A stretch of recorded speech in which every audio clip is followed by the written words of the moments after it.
Characteristics of cross product. आइए जरा मजीद आगे लेकर चलते हैं कैरेक्टरिस्टिक्स। तो कैरेक्टरिस्टिक नंबर 2 पढ़ते हैं, जो कि कहते हैं कि cross product of two parallel vectors.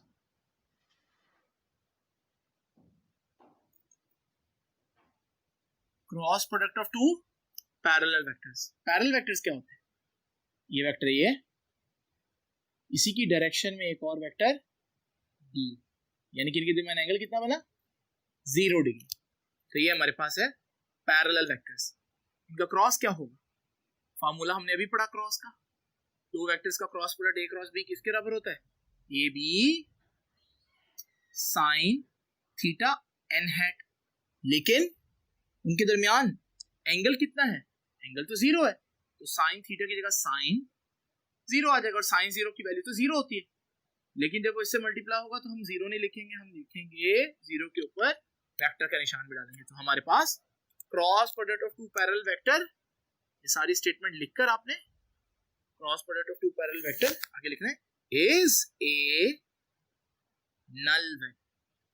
Cross product of two parallel vector is a null vector. उसके बाद देखते हैं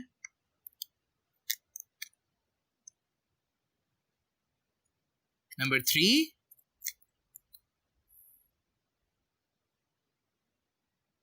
क्रॉस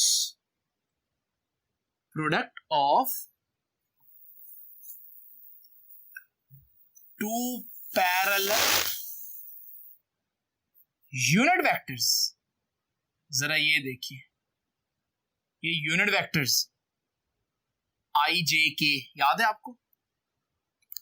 तो यूनिट वेक्टर आई के पैरेलल होगा, जे के पैरेलल होगा, और के के पैरेलल होगा। तो अगर मैं आई से जे को जे से और के को के से क्रॉस लूं तो इसका आंसर भी हमारे पास 0 वेक्टर आता है। उसके बाद देखिए नंबर 4, क्रॉस प्रोडक्ट ऑफ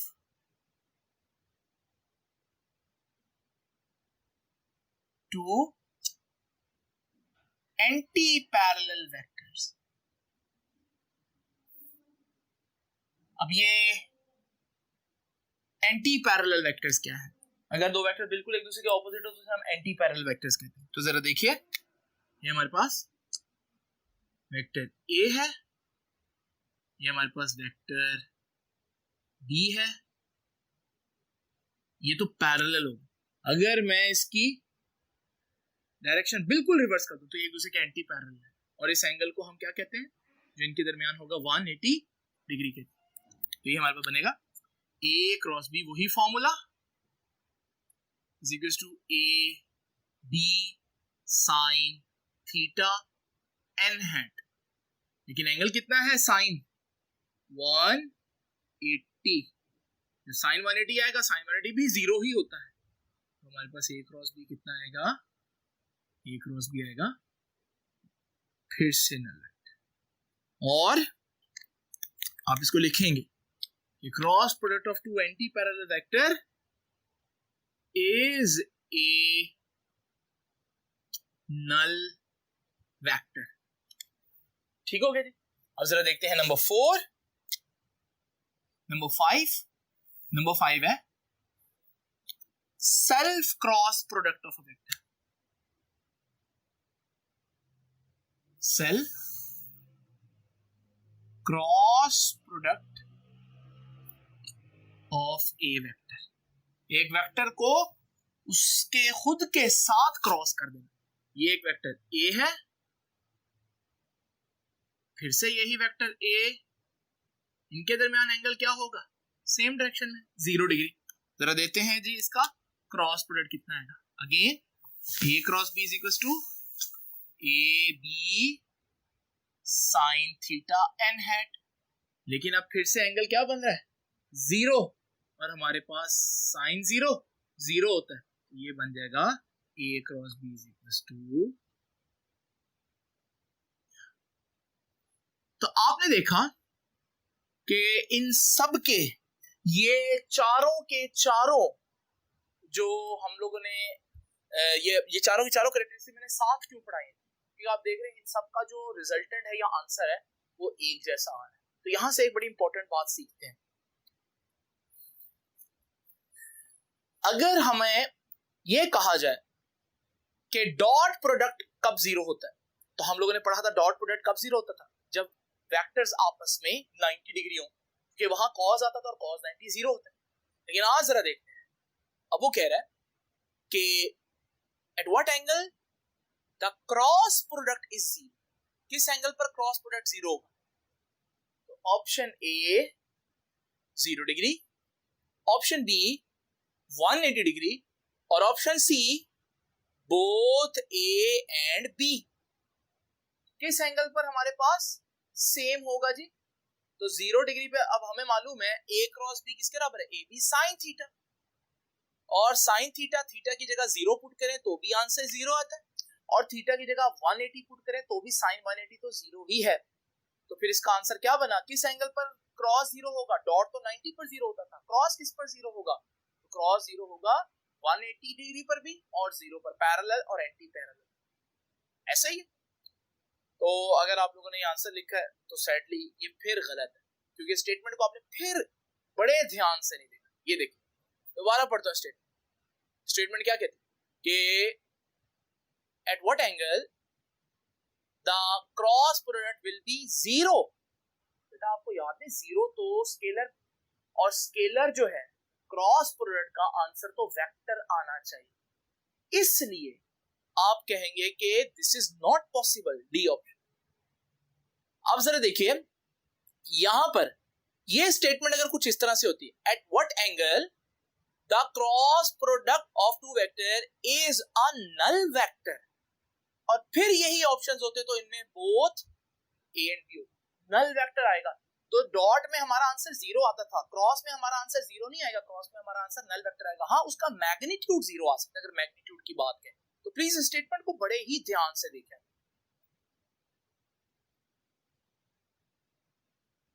अब जरा देखते हैं जी,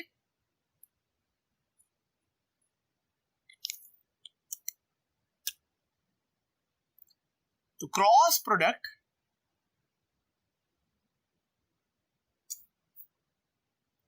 of two perpendicular vectors, perpendicular vectors क्या होते हैं जी, जिनमें एंगल 90 डिग्री हो। ये है ए, ये है वेक्टर बी, और ये है इनके दरमियान एंगल 90 डिग्री। अब इनका क्रॉस कितना होगा जी, देखते हैं। हमें मालूम है A cross B is equal to A B sine 90 N है। साइन 90 कितना होता है जी 1, तो हमारे पास A cross B is equal to A B sine 90 1 हो जाएगा, और हमारे साथ आ जाएगा एन है, यानी कि क्रॉस प्रोडक्ट का मैग्नीट्यूड मैक्सिमम किस एंगल पर हुआ, 90 डिग्री। तो cross product of two perpendicular vectors have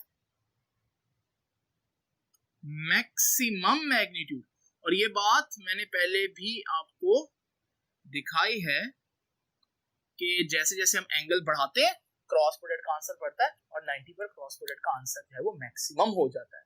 अब जरा देखें नंबर 7 जो कि बड़ा इंपॉर्टेंट, ये देखिए, तो cross product of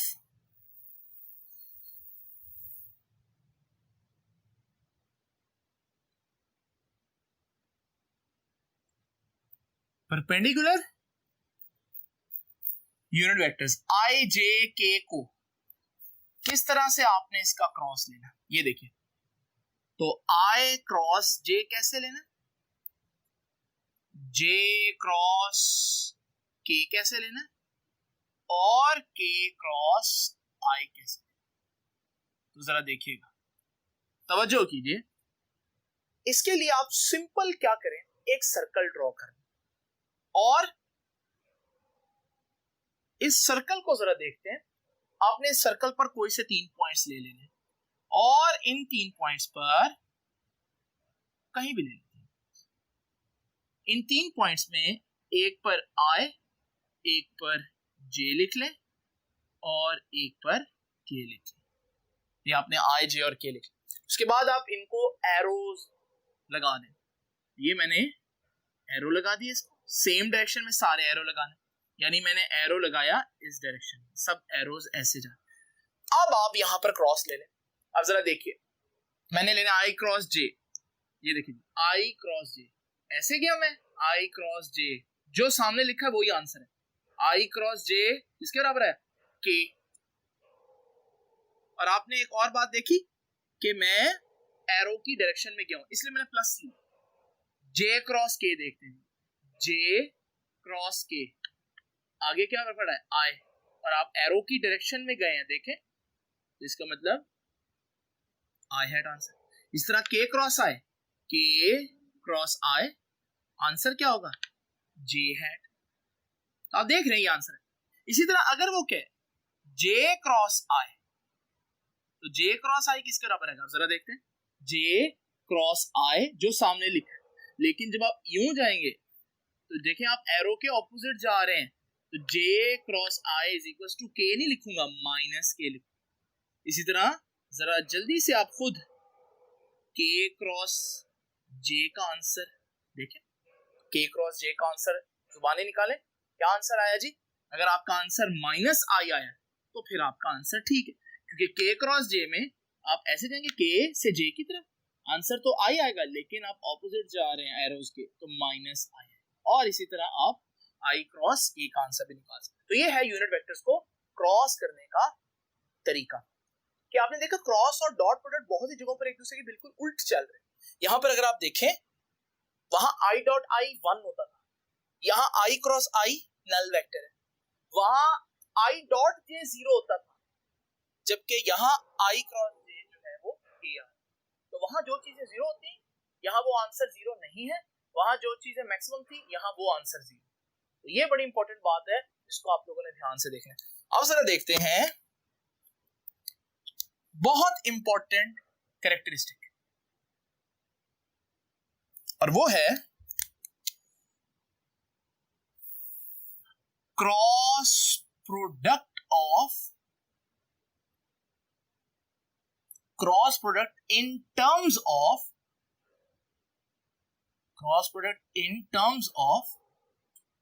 rectangular components.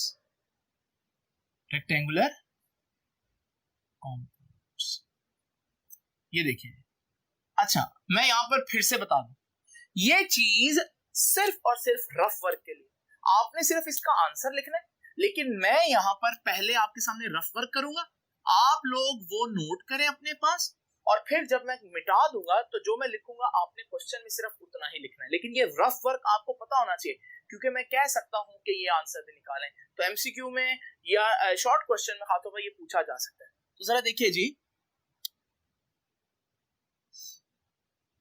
देखिए मैं A क्रॉस B लेना चाह रहा हूं, बड़े ही तवज्जो से सुनो। A क्रॉस B, A को रेक्टेंगुलर टर्म्स में कैसे लिखूंगा, रेक्टेंगुलर कंपोनेंट्स की टर्म्स में AXI plus AYJ plus AZK।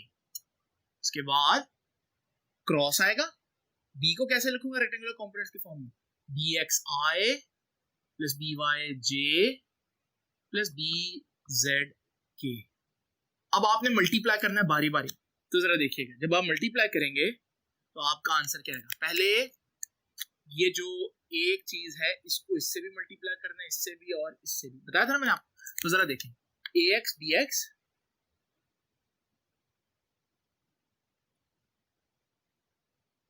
AX BX I cross I, फिर इसको इससे मल्टीप्लाई करना है, AX BY I cross J, उसके बाद AX BZ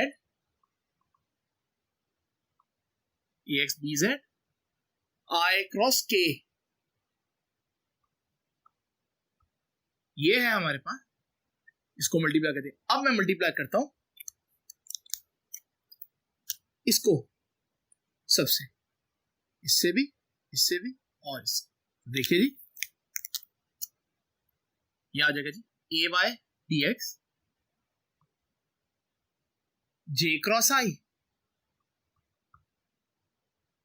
उसके बाद ए एक्स बी वाई, ये हमारे पास आ जाएगा सॉरी ए एक्स ए वाई बी वाई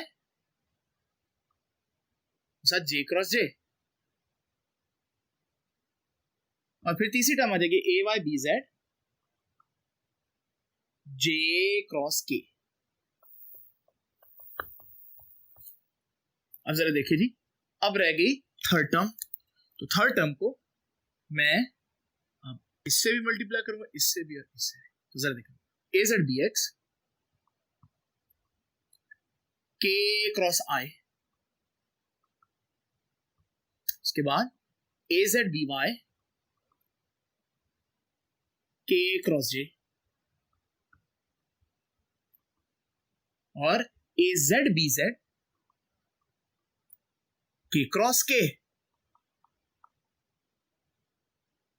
ये है हमारे पास वो 9 टर्म, ये हम लोगों ने डॉट में भी फाइंड आउट किया, लेकिन आपको पता है डॉट डॉट में 6 टर्म जीरो हो गई थी, यहां ऐसा नहीं है, बल्कि यहां पर हमारे पास सिर्फ 2 टर्म्स जो है वो जीरो होंगी, 3 टर्म्स जो है वो जीरो होंगी। और हमें मालूम है, इनको मैं रेड में लिख रहा हूं, आई क्रॉस ए का आंसर नल वेक्टर होगा, जे क्रॉस जे का आंसर नल वेक्टर होगा, और के क्रॉस के का आंसर नल वेक्टर होगा। हमारे पास बाकी क्या रह गया, मैं आई वाली टर्म्स इकट्ठी लिखता हूं,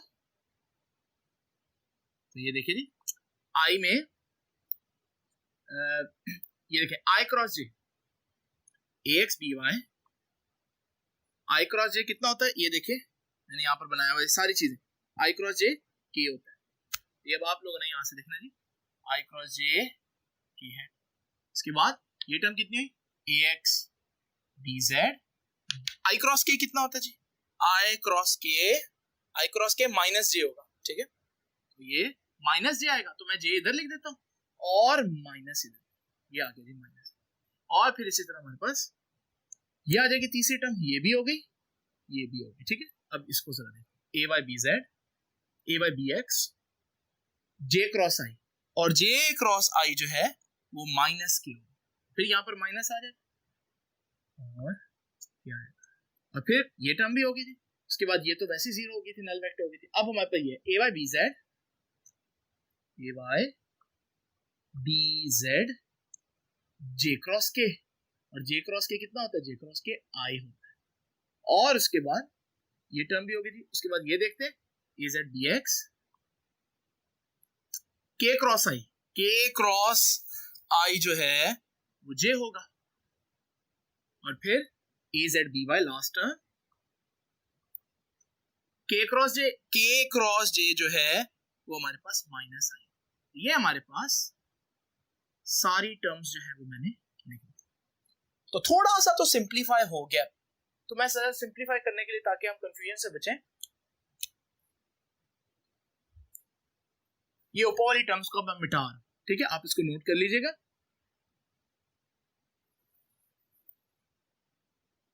अब ये देखिए इसका आंसर और सिंपल करके लिखते हैं, ये क्रॉस भी आ गया,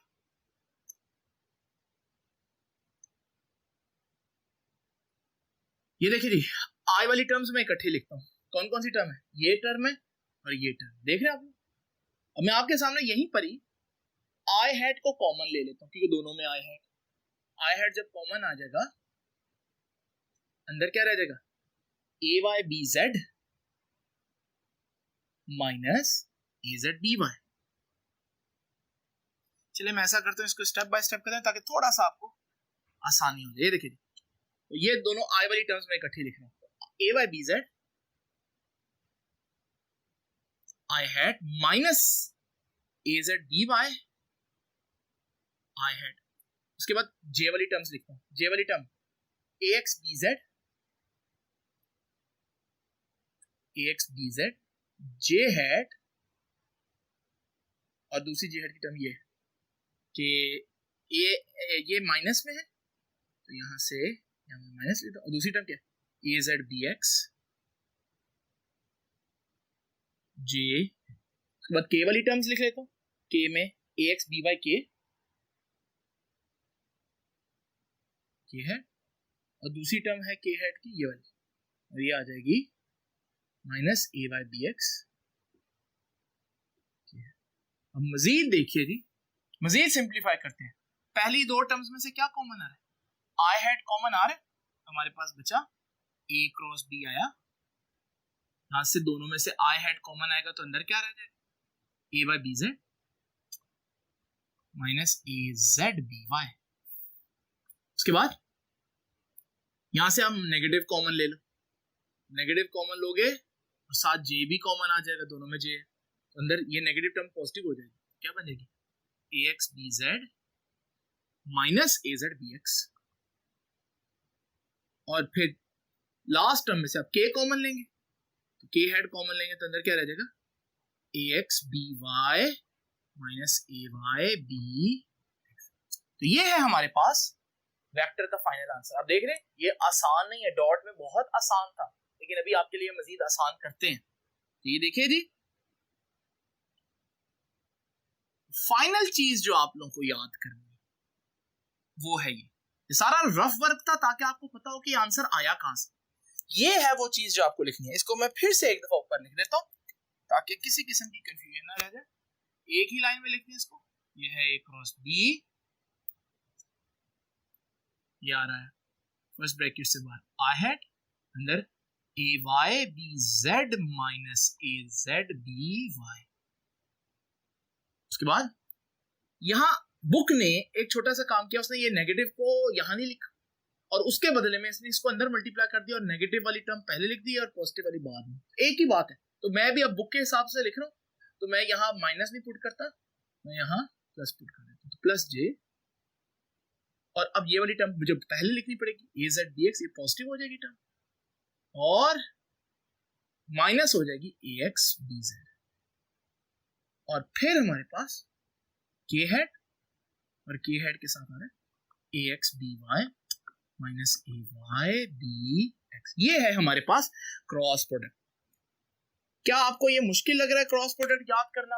हर बच्चे को लगता है, लेकिन आपको आपकी आसानी के लिए मैं आपको एक सिंपल सा ट्रिक बताता हूं। नाउ स्टूडेंट्स, आपने देखा कि डॉट प्रोडक्ट सिंपल था, A dot B is equal to A X B X plus A Y B Y plus A Z B Z. आपको एक्स कंपोनेंट से वाई को, वाई कंपोनेंट्स को जेड कंपोनेंट से multiply करना था।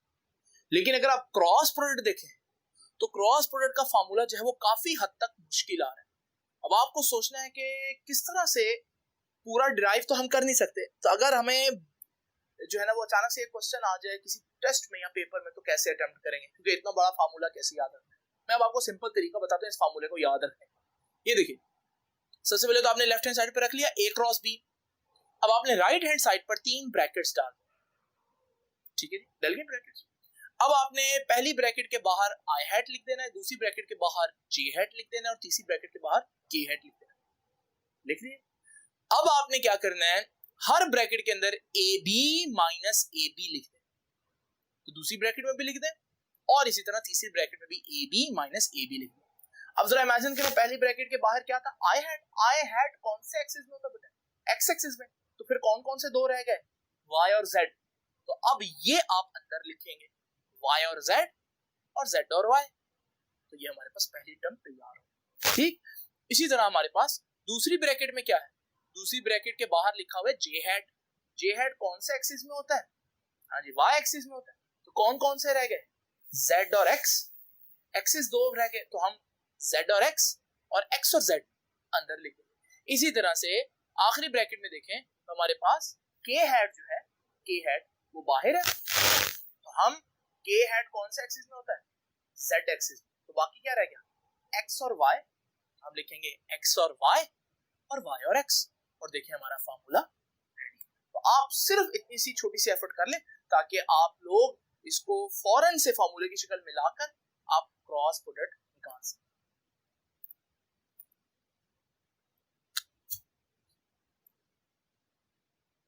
अगर फिर भी आप लोगों को इसको समझने में मुश्किल होती है तो इसका एक और बहुत आसान तरीका है और वो है क्रॉस प्रोडक्ट को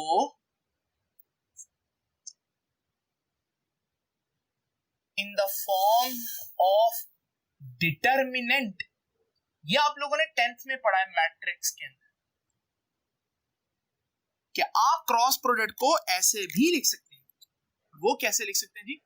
A cross B is equal to,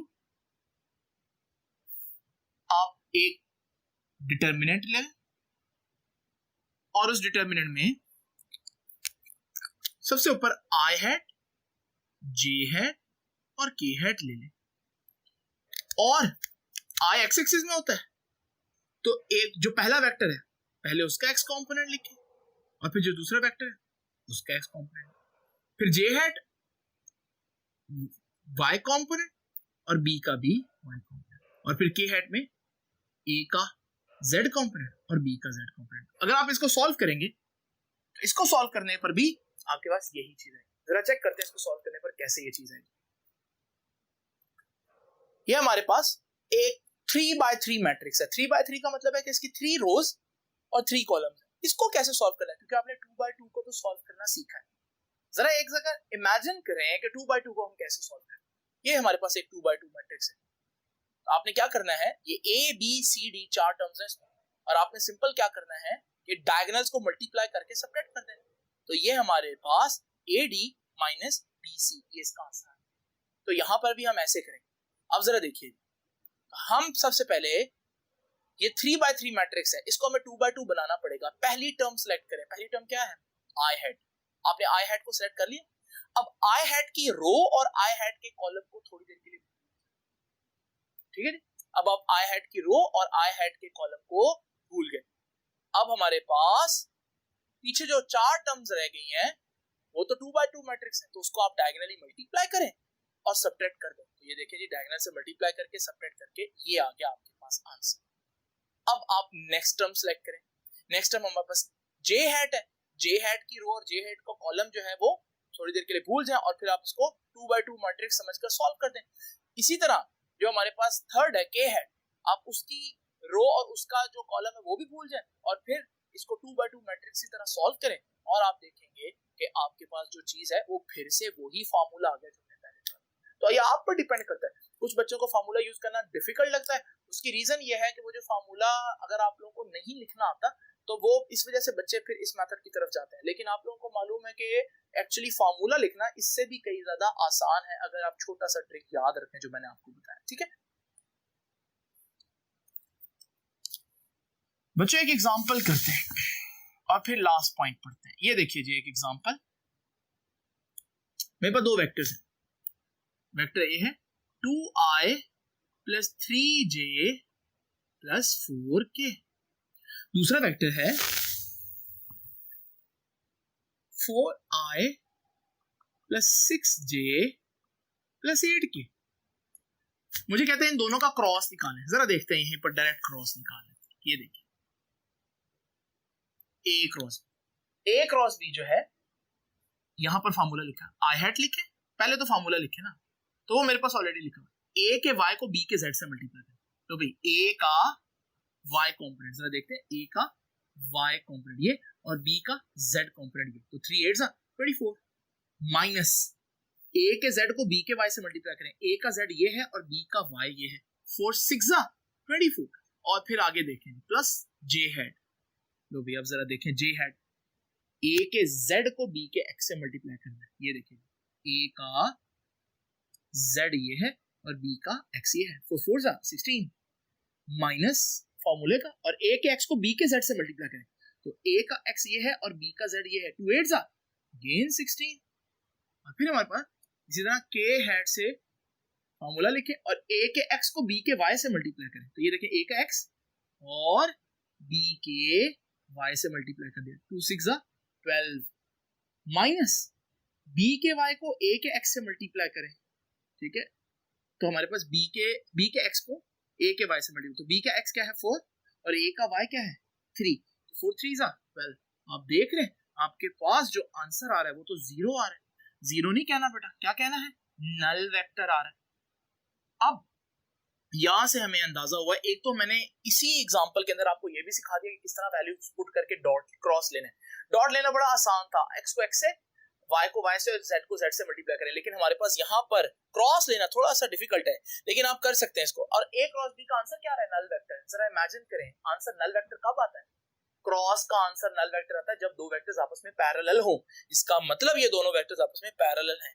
हम लोगों ने एक बड़ी इंपॉर्टेंट बात याद रखनी और वो क्या है, वो ये है कि क्रॉस प्रोडक्ट जो है वो it is a test for parallel vectors. अगर आपको कोई पूछे कि साबित करें, प्रूव करें ये दो वेक्टर्स आपस में पैरेलल हैं या नहीं, तो आप सिंपल कैसे प्रूव करेंगे? आप सिंपल उनका क्रॉस ले लें। अगर उनका क्रॉस नल वेक्टर आ जाए तो इससे साबित होता है कि वो पैरेलल है या एंटी पैरेलल है। ठीक है जी। अब जरा देखिए यहाँ पर एक और बात, मैं आपको एक और तरीके से भी, अगर आप इससे भी टाइम बचाना चाहते हैं तो आप यहाँ पर सिंपल एक काम करें।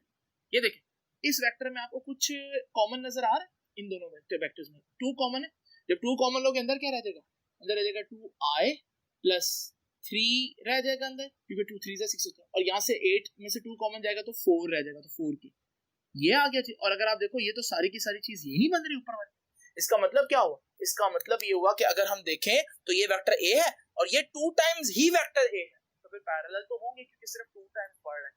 ये था हमारे पास इसकी एग्जांपल के क्रॉस प्रोडक्ट में आपने किस तरह से जो है ना वो कैलकुलेशंस कर दी है। अब एक आखिरी चीज याद रखिएगा कि अगर हमारे पास दो वेक्टर्स हैं a और b और मैं इनका क्रॉस लेता हूं तो उस क्रॉस का आंसर आएगा a b sin theta n hat. लेकिन अगर मैं सिर्फ मैग्नीट्यूड की बात तो मैग्नीट्यूड में n हैट लिखने की जरूरत नहीं।